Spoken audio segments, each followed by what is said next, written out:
मैंने कल से लेके आज तक सभापति महोदया सारे विपक्ष के भाषण को सुना। सारे विपक्ष के भाषण में असत्य, गुमराह करने वाले तथ्य, निराशावादी, डर और डर की जो पराकाष्ठा हो सकती है कि डर के आगे कुछ नहीं है, हम कभी जीत नहीं सकते, उस तरह के भाषण को देखा। यहां विपक्ष के नेता ने भाषण दिया, सभापति महोदया, मैं वो नहीं हूं जो हूं, जो मैं दिखता हूं वो मैं नहीं हूं। पिछले बार मैंने कहा था कि यहां प्रेत आकर भाषण देके चला गया।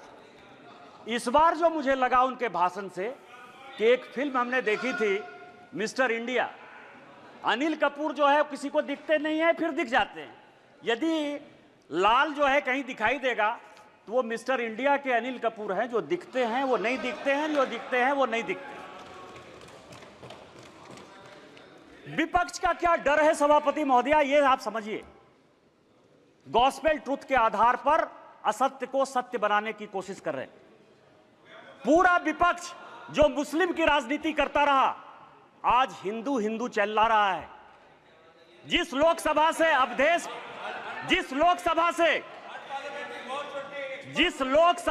अवधेश पासी एमपी है, उसका नाम फैजाबाद है। किसी ने फैजाबाद नहीं कहा, सबने अयोध्या कहा। यही भारतीय जनता पार्टी की जीत है, यही मोदी की जीत है। और मैं प्रधानमंत्री जी को बधाई देना चाहता हूं, धन्यवाद देना चाहता हूं। रामायण की एक चौपाई है कि राम रमापति करधन लेहु, खैंचत चाप मिटई संदेहु। उन्होंने पूरे देश को यह मैसेज दे दिया कि यह देश हिंदू है, हिंदू राष्ट्र है और मुसलमान के नाम पर कोई राजनीति नहीं हो सकती है। फैजाबाद का नाम अपोजिशन के किसी आदमी ने नहीं लिया। क्या सत्य है? इन्होंने कहा हमारे ऊपर ईडी आ गई, हमारे ऊपर सीबीआई आ गई, हम किसी से नहीं डरते। आप वहां चले गए, बांसवाड़ा चले गए, आपने क्या भाषण दे दिया, क्या जीत गए? मैं एक ऐसा शख्स हूं, अखिलेश जी सुनिए आराम से, मेरे ऊपर कांग्रेस और जेएमएम ने 44 केस किए। मेरे 80 साल 85 साल के माँ पिताजी के ऊपर केस हुए। गैलरी में मेरी वाइफ बैठी हुई है, मेरे बच्चे बैठे हुए हैं, उनके ऊपर केस हुआ, भाई के ऊपर केस हुआ। और सरकार ने आरटीआई मैंने मंगाया है, 10 करोड़ रुपया हाई कोर्ट और सुप्रीम कोर्ट में मेरे से केस लड़ने के लिए किया। मैं जब चुनाव लड़ने के लिए गया, राहुल गांधी जी की यात्रा हुई, मल्लिकार्जुन खड़गे का 2 कार्यक्रम हुआ, प्रियंका गांधी जी गई, उन्होंने कहा कि मैं चैम्बर में बैठा रहता हूं और मैंने कहा कि मैं मोदी का सिपाही हूं, मैं भारतीय जनता पार्टी का सिपाही हूं और मैंने वचन लिया, प्रण लिया कि मैं जनता के पास वोट मांगने नहीं जाऊंगा। 2 मार्च को पार्टी ने मेरा टिकट अनाउंस किया, 2 मार्च को मेरा चुनाव 1 जून को हुआ। 90 दिन के पूरे कैंपेन में मैंने जनता से वोट नहीं मांगा और मैं यहां पार्लियामेंट में जीत कर आया, आपको हरा कर आया हूं। जिस क्षेत्र से हेमंत सोरेन विधायक हैं, उस जिले का मैं सांसद हूं और आदिवासी बाहुल इलाके से मैं 10,000 वोट से जीत कर आया हूं। मेरा समय है, आप सुनिए, मेरा समय है, 5 मिनट में खत्म नहीं होगा ये बातें। किस तरह का सत्य और असत्य की बात कर रहे हो आप कह रहे हो, मुस्लिम की बात कर रहे हो, मंगलसूत्र की बात कर रहे हो कि प्रधानमंत्री जी ने घुसपैठिया कह दिया। हां, प्रधानमंत्री जी ने घुसपैठिया कह दिया। 2009 में सभापति महोदया आप मंत्री थी। 2009 से इस संसद में, इस सदन में मैं 200 बार बोल चुका हूं कि मैं जिस इलाके से आता हूं, बांग्लादेश, वहां बांग्लादेशी घुसपैठिया बढ़ा हुआ है संथाल परगना में। चाहे वो जामताड़ा हो, पाकुड़ हो, साहबगंज हो, मुर्शिदाबाद हो, मालदा हो, किशनगंज हो, अररिया हो।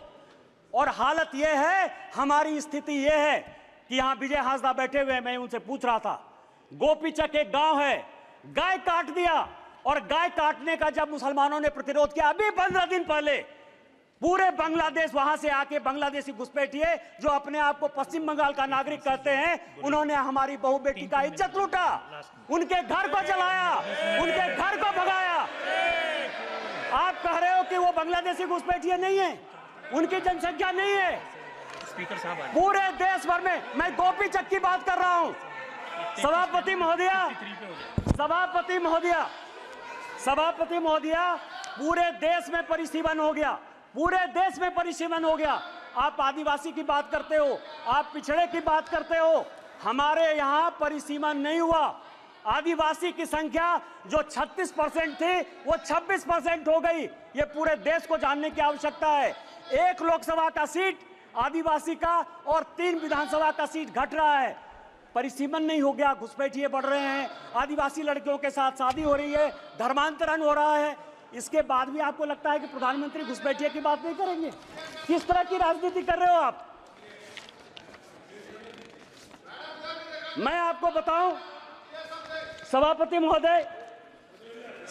महोदय, शिव की बात होती है, हम उस विचारधारा के लोग हैं। अतजल गगरी छलकत जाए, जिसको कुछ समझ में नहीं आती। यदि आपको शिव का ही दिखाना था, गुरु नानक का दिखाना था, तो मंदिर चले जाते यार, गुरुद्वारा चले जाते। इस पार्लियामेंट में फोटो क्यों दिखा रहे? चले जाते ना। और जिस अभय मुद्रा की बात कर रहे हैं, मैं ब्राह्मण हूं और मुझे गर्व है कि ब्राह्मण हूं। जिस अभय मुद्रा की बात करते हो, भगवान शंकर को 4 हाथ है, 4 हाथ है, 1 हाथ नहीं होता है। और हस्त मुद्रा में ऐसे भी हाथ है, ऐसे भी हाथ है, ऐसे भी हाथ है। 28 मुद्राएं हैं। और 28 मुद्रा क्या है जो माननीय मोदी जी कह रहे हैं, ये सबको जानने की आवश्यकता है। एक मुद्रा वो है जिसके हाथ में डमरू बजा हुआ है। डमरू मतलब स्टार्ट करिए, प्रकृति को स्टार्ट करिए, जीवन को स्टार्ट करिए, गरीबों के लिए काम करना स्टार्ट कीजिए।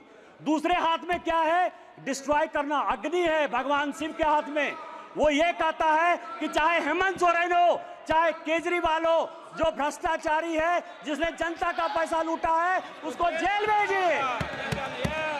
तीसरा हाथ है जो ये कहता है कि जनता को खाना खिलाइए। और चौथा हाथ है कि कभी भी विकसित भारत के लिए, भविष्य के लिए, इंसॉल्वेशन के लिए, ये भगवान शिव हैं। आपको यदि धर्म नहीं पता है यार, कहां से धर्म के बारे में पता करोगे? त्रिशूल जो है भूत, भविष्य और वर्तमान की व्याख्या करता है, इसीलिए वो त्रिशूल है। और हमारे प्रधानमंत्री भूत, भविष्य और वर्तमान को देखकर विकसित भारत के संकल्प के साथ आगे बढ़ रहे हैं। इसलिए ये बात आपको समझ में नहीं आएगी।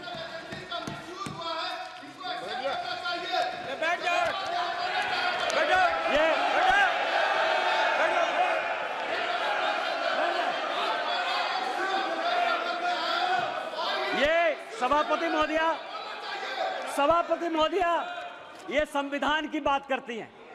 अभी मैंने कहा मिसा जी, मैं आपके बारे में बोला, उन्होंने कहा कि मैं बोलूंगा। मिसा भारती जब पैदा हुई तो जेल में थे। मेरे गुरु गोविंदाचार्य उस वक्त वो भी जेल में थे, राम बहादुर राय भी जेल में थे। और लालू जी को राम बहादुर राय ने सजेस्ट किया कि अपनी बेटी का नाम मिसा रख दो, इसीलिए उनका नाम मिसा भारती। जिस किताब का विमोचन राहुल गांधी ने किया, MK स्टालिन की आत्मकथा का, उसमें सबसे बढ़िया टॉपिक क्या है सभापति महोदया पता है? कि इमरजेंसी में जो है मेरे पिताजी ने पुलिस को हैंडओवर कर दिया। और यहां बैठे हुए हैं अखिलेश यादव जी, इनके पिताजी के साथ मुझे काम करने का मौका मिला। और बड़े आदमी थे, इतने बड़े आदमी थे कि वो हमेशा कहते थे कि मैं तुम्हारा भाषण सुनता हूं। उन्होंने मुझे इमरजेंसी की कहानी सुनाई कि जिस दिन इमरजेंसी गए तो उनकी वाइफ के पास जो है खाना खिलाने के लिए अपने परिवार के पास नहीं था। आप संविधान की बात करते हो, आपने कहा राज्य डिवीजन कर लिया। आपको पता है कि क्या हुआ? 7वां संशोधन 1956 में जब नेहरू ने किया तो उन्होंने कहा संविधान की आत्मा, आपने भी नरेंद्र मोदी कहा, इसलिए मैं नेहरू कर रहा हूं। मैं जानता था कि आप अटैक करो। Please address the chair. सभापति महोदया, 7वां संशोधन यह किया कि राज्य को कोई अधिकार नहीं होगा अपना बाउंड्री चुनने का। और यही कारण है कि 7वें संशोधन के बाद 14 राज्य और 6 यूनियन टेरिटरी बन गए। आप संविधान की बात करते हो, आप कहते हो संविधान बचाने की बात करते हो। संविधान की प्रस्तावना स्वर्ण सिंह कमेटी के बाद जब इमरजेंसी में सारे बड़े नेता, चाहे वो लालू प्रसाद जी हो, मुलायम सिंह यादव हो, करुणानिधि जी हो, अडवाणी जी हो, अटल जी हो, हेमवती नंदन बहुगुणा हो, कांग्रेस के चंद्रशेखर जी हो, बाबू जगजीवन राम हो, जब सारे जयप्रकाश नारायण, मैं MP की बात कर रहा हूं, ये सारे लोग जब जेल में बंद थे तो स्वर्ण सिंह कमेटी बनाई 1976 में, 42वां संशोधन हुआ। उस 42वें संशोधन ने हमारे धर्म परायण देश को, हम धार्मिक हैं, हम हिंदू हैं, बिट्टू यहां बैठा हुआ सिख है, बुद्धिस्ट हैं, रिजू जी उन्होंने कहा कि हम बुद्धिस्ट हैं, यहाँ ओवैसी बैठे हुए हैं, इस्लाम उनके लिए गर्व का विषय है। आपने हमारे देश को धर्मनिरपेक्ष कर दिया, रातों रात बदल दिया। आपने उसमें इंटीग्रिटी शब्द जोड़ दिया। पूरा देश जो है ईमानदार है, इसी कारण ईमानदारी से चलता है। आपने ईमानदार जोड़ दिया और आपने उसमें सोशलिस्ट जोड़ दिया। अरे कैसे सोशलिस्ट हो सकते हैं हम यार? कोई कम्युनिस्ट हो सकता है, कोई कैपिटलिस्ट हो सकता है, तुमने जो है सोशलिस्ट पूरे प्रेम्बल को बदल दिया और आप संविधान बनाने की बात करते हो। उन्होंने कहा कि जो हम कानून बनाएंगे, जो फंडामेंटल राइट हुए थे, जो हमने हमारे फोर फादर्स ने जो फंडामेंटल राइट्स दिए थे, उसके साथ आपने फंडामेंटल ड्यूटीज एक अलग शब्द जोड़ दिया। आप संविधान बनाने की बात करते हो। पूरा का पूरा 42वां संशोधन, उन्होंने कहा कि जो संविधान कानून बनाएगा, क्योंकि इंदिरा गांधी की सदस्यता खत्म हो गई थी, उन्होंने कहा कि हम फिर से रिइंस्टेट होकर देश के प्रधानमंत्री बन जाएंगे। आप मेरे ऊपर कोई क्वेश्चन नहीं कर सकते हो। लोकसभा के जो समय है, समय सीमा 5 साल, उन्होंने कहा अब 6 साल होगा। खाता न वही, इंदिरा गांधी जो कहे सही, संविधान वही है। अरे संविधान बचाने वाले यदि मोदी ने संविधान बदला, 370 के लिए बदला, शेड्यूल कास्ट के लिए बदला, ओबीसी को संवैधानिक दर्जा देने के लिए बदला, और जब भी शेड्यूल टाइप ओबीसी की बात होगी, हम संविधान बदलेंगे और हमको कोई संकोच नहीं। सवाल ये है, ये आर्य और अनार्य की बात करते हैं, ऋषि मुनि की बात करते हैं। राजा साहब, आप हमारे मित्र हो। मैं एक ऐसा आदमी था जो तिहाड़ में आपसे मिलने के लिए गया, कांग्रेस ने आपको जेल भेजा। आपको पता है कि गुरु वशिष्ठ, विश्वामित्र, अगस्त मुनि, ये कोई भी ब्राह्मण नहीं थे। रामायण, महाभारत, गीता लिखने वाले कोई भी ब्राह्मण नहीं थे। कोई भगवान ब्राह्मण नहीं है। रामायण वाल्मीकि ने लिखी, महाभारत वेद व्यास ने लिखा, चारों वेद और 13 उपनिषद सभी वेद व्यास ने लिखे, जो मछुआरे के बेटे थे। और चाहे वो ऋषि अगस्त हो, ऋषि कन्नन हो, आप जो है आर्य और अनार्य के बीच में, और आप ही के सांसद, कांग्रेस के सांसद 1952 में जिस कांग्रेस के सांसद रामधारी सिंह दिनकर को नेहरू जी संसद बनाकर लेकर आए, सांसद रहे, 12 साल रहे, देश के बहुत बड़े कवि, उन्होंने संस्कृति के 4 अध्याय लिखे। उस संस्कृति के 4 अध्याय में उन्होंने लिखा कि ना कोई आर्य है ना कोई अनार्य है। जो हरिजन, जो शेड्यूल कास्ट तमिलनाडु का है, वही कलकत्ता का ब्राह्मण है, और जो कलकत्ता का ओबीसी है, वही पंजाब का जो है सिख है। ये उन्होंने लिखा, कांग्रेस ने लिखा, आपके सांसद ने लिखा। हमें तो गर्व है, ये देश एक है, न जाति है न बिरादरी है। आप किस तरह की बात करते हो, जाति प्रथा की बात करते हो। मैं एक बात कहना चाहता हूं, यहां जितने बुजुर्ग लोग बैठे हुए, स्वागत राय जी बैठे होंगे, आज से 50 साल पहले किसी बड़े घर में, किसी गांव में कहीं कोई शौचालय नहीं होता था। चाहे बड़े परिवार की महिलाएं हो या छोटे परिवार की महिलाएं हो, वो खेत में जाती थी। तो जब खेत में जाती थी तो मेहतर प्रथा कहां से आ गया? जो मुगलों ने दिया, आप उसको सही मान रहे हो, और आप पूरे देश को जो है हिंदुत्व के नाम पर, आर्य के नाम पर, अनार्य के नाम पर, इस्लाम के नाम पर केवल गुमराह करने की कोशिश करते हो। ये गॉस्पेल ट्रूथ को बंद करो, ये कहना बंद करो, और देश को जो है साथ लेकर चलने की बात करो। बस मैं अंत में, सभापति महोदय, एक पॉइंट है कि कल कहा गया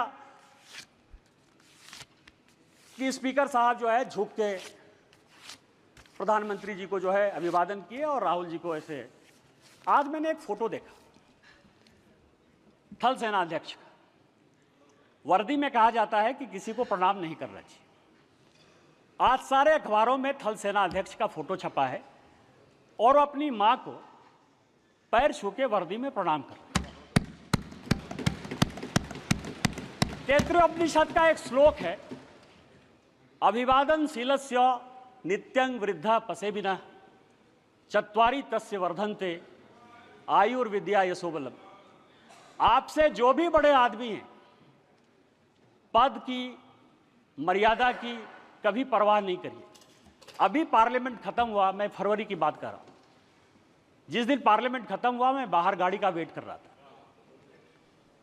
मैं सबसे ज्यादा कांग्रेस पर अटैक करता हूं। राहुल जी, सोनिया जी या पूरा कांग्रेस गांधी परिवार मेरा टॉपिक है, क्योंकि मेरे फादर 1975 में इमरजेंसी में सैक कर दिए गए, उनकी ज़िंदगी में नौकरी नहीं लगी। 19 महीने मेरे परिवार के लोग इमरजेंसी में बंद रहे, इसलिए कांग्रेस के प्रति इतना विद्रोह या ये चीज़ जो है मेरे मन में है, बचपन से है, क्योंकि मेरा बचपन मैंने देखा ही नहीं, क्योंकि हम लोग सभी देशद्रोही के परिवार के माने जाते थे। सोनिया जी आई, सोनिया जी ने मेरा हाथ पकड़ा सबके सामने, क्योंकि सबके सामने पब्लिक में एक काम हुआ, इसलिए मैं पब्लिक में बात कर रहा हूं। और उन्होंने मुझे कहा कि निशिकांत, आज मेरी तबीयत खराब थी, लेकिन तुम्हारे जैसे लोगों को पार्लियामेंट आना चाहिए। मैंने प्रणाम किया उनको। मैंने ये नहीं सोचा कि वो सोनिया गांधी, वो बड़ी हैं।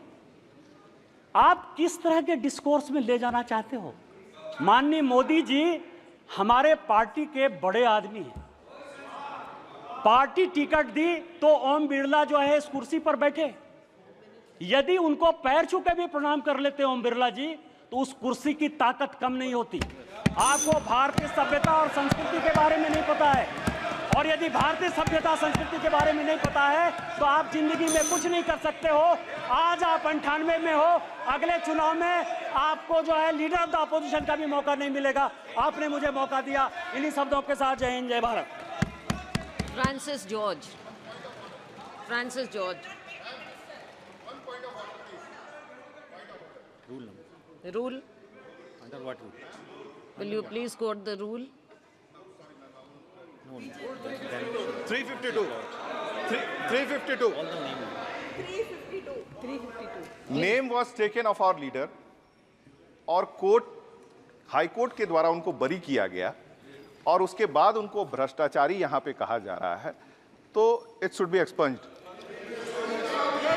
कोर्ट द्वारा Okay, name will bail be मिला है deleted. Name will be और उन पे deleted. आरोप सीधे तौर पे बोला गया है It will be कि आरोप deleted. उन पे तय नहीं होता है, It will be deleted. Mr. Francis नहीं बनता George. है, और ये उनको भ्रष्टाचारी Mr. कर रहे हैं, जबकि Francis कोर्ट से George. उनको जो है बेल मिला। एक्सपंज करना होगा madam. Yes, it is deleted. Thank you, ma'am. Sir, when our country